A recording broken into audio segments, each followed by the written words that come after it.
फरीदाबाद में 23 वर्षीय विवाहिता चढ़ी दहेज की बलि। ससुराल वाले मांग रहे थे दहेज में कार। गले पर निशान छोड़ गई ससुराल की दरिंदगी। 4 साल पहले हुई थी संगीता की शादी। तुम्हारी बहन 1.5 घंटे से अंदर बंद है। मैंने मेरी बहन 1.5 घंटे से बंद है तो तुमने निकाला नहीं है? कहाँ पे बंद थी? बाथरूम में।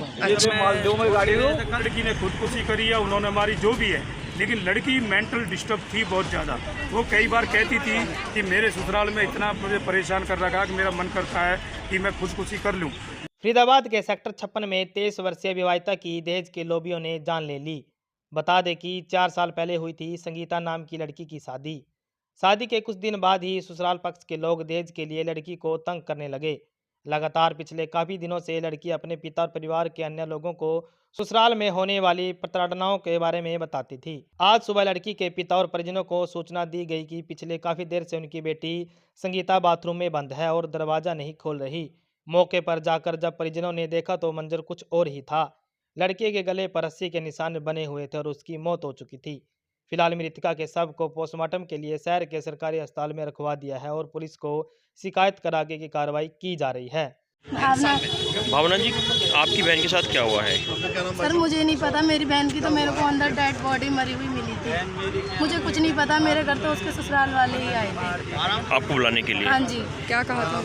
उन्होंने ये बोला भाभी आप मेरे घर चलो, मेरी मम्मी बुला रही हैं आपको। मैंने कि क्या काम है, मुझे काम बताओ। कह रही नहीं आपसे कुछ काम है, आप चलो। मैंने कि मैं क्यों जाऊँगी, मेरे घर में भी तो काम है, मेरे बच्चे हैं।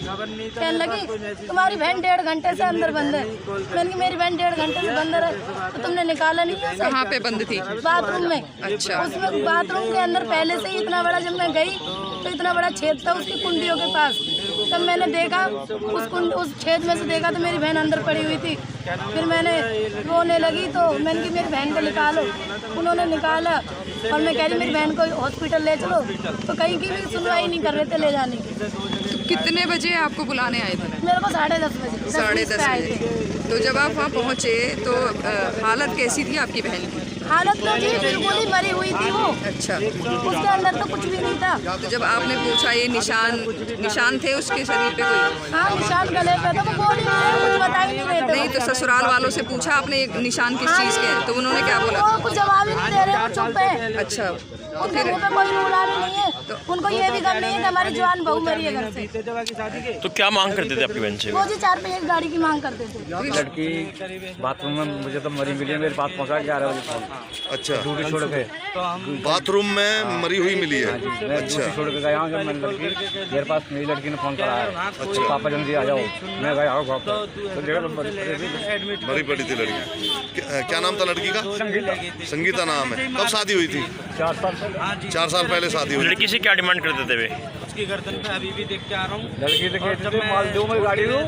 गाड़ी की डिमांड करते थे। अच्छा, 4 साल से लगातार ऐसे ही कलेश होता रहता था। 4 बार तो मारपीट कर वहाँ पे। अच्छा, अब आपको किसने सूचना दी थी कि आपकी लड़की की मौत हो चुकी है? आपकी लड़की ने सूचना दी थी। अच्छा, कुछ बच्चे भी हैं आपकी लड़की के पास में? एक लड़की है। कितने साल की? 2 साल की। यहाँ कहाँ रहती थी? फरीदाबाद में, सेक्टर 56 में। कहाँ की रहने वाली थी पीछे से? मेरा नाम सुनील कुमार चंडालिया है और मैं नगर पालिका कर्मचारी संघ हरियाणा का स्टेट प्रेसिडेंट। सुनील जी, क्या हुआ है, क्या है मामला? देखिए, मामला है हमारी सफाई कर्मचारी महिला की बेटी का। मतलब जो महिला सफाई कर्मचारी है वो हस्बैंड और वाइफ दोनों नगर निगम में सफाई कर्मचारी के निगम के रोल पर कार्यरत है। उनकी बेटी सेक्टर 56 में उनकी शादी हुई 4 साल पहले। लड़की जब से शादी हुई लगातार ससुराल पक्ष उस लड़की को जो ना उसके साथ मारपीट करना, उसको तंग करना हर तरीक़ा से। और जो एक परिवार बता रहा है पीड़ित पक्ष, अब मैं कई बार 4 पहिए की गाड़ी को लेकर के भी उस लड़की को मारपीट के भगाया। और लड़की को जब उन्होंने भगा दिया तो पुलिस महिला थाने के सहयोग से वो लड़की दोबारा भेजी गई। उसकी पूरी कार्रवाई है, 2-3 बार ये हो चुका है। वो लड़की को लगातार टॉर्चर करते रहे हैं। अब कल अचानक लड़की की जो बॉडी ससुराल में ही उसके घर में ही उसके मतलब बाथरूम के अंदर बॉडी मिली है और बॉडी काफ़ी देर से पड़ी है, लेकिन वहाँ सास भी मौजूद है, अन्य परिवार के जो उसका पति है वो सब मौजूद है, लेकिन वो खुद लड़की को ना निकाल करके उसकी जो छोटी बहन है, जो मृतक जो लड़की है उसकी छोटी बहन भी मात्र 50 मीटर की दूरी पर उसकी ससुराल है, उसको बुला करके तब लड़की को उसके हाथ से निकलवाया।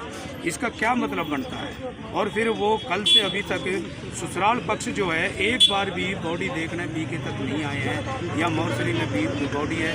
पुलिस प्रशासन को इन्होंने कंप्लेंट दी है, लेकिन पुलिस प्रशासन 24 घंटे से ज़्यादा हो गए, अभी तक कोई कार्रवाई नहीं बंद कर रहे हैं वो। और सुनने में यह आ रहा है, जो पीड़ित पक्ष है कि वो कह रहे हैं कि हमारे ऊपर लगातार पुलिस प्रशासन ये प्रेशर बना रही है कि भाई आप फैसला कर लो 1-1.5 लाख रुपया लेकर के। मतलब हम ये पूछना चाहते हैं कि समाज कहाँ है? एक तरफ बेटी की ज़िंदगी चली गई, उसकी हत्या हुई, क्योंकि पहले 2-3 बार इन्होंने उस लड़की के साथ मारपीट करा, उसको मतलब बहुत ज़्यादा पीड़ित प्रताड़ित करते रहे। पुलिस प्रशासन द्वारा फैसला होकर के लड़की वहाँ जाती है, और आज लड़की ने खुदकुशी करी है, उन्होंने मारी, जो भी है, लेकिन लड़की मेंटल डिस्टर्ब थी बहुत ज़्यादा।